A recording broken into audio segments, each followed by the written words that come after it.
গোষ্ঠী কর্তৃক কীভাবে কয়েকটা ব্যাংকের উপর একচ্ছত্র নিয়ন্ত্রণ প্রতিষ্ঠা করে কত টাকা এই দেশ থেকে সরিয়ে নেওয়া হয়েছে এবং তহবিল তছরূপ করা হয়েছে,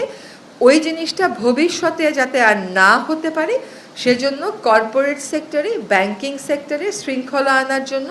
জবাবদিহিতা আনার জন্য, আমানতকারীদের স্বার্থ সংরক্ষণের জন্য এই ব্যাংক রেজলিউশন অধ্যাদেশ আজকে আমরা পাশ করেছি। আমরা আবারও বলতে চাই যে আমরা আমানতকারীদের স্বার্থ সুরক্ষাকে সর্বোচ্চ গুরুত্ব দিচ্ছি এবং ভবিষ্যতে যেন এই ধরনের ঘটনায়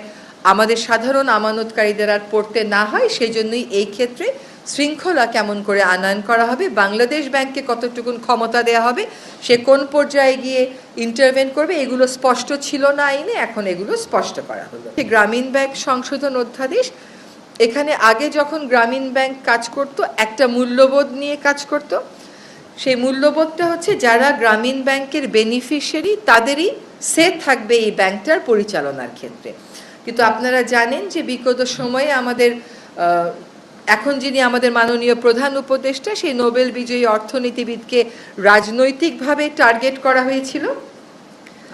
এবং গ্রামীণ ব্যাংকের মালিকানা তার যে দর্শন ছিল যে এটা যারা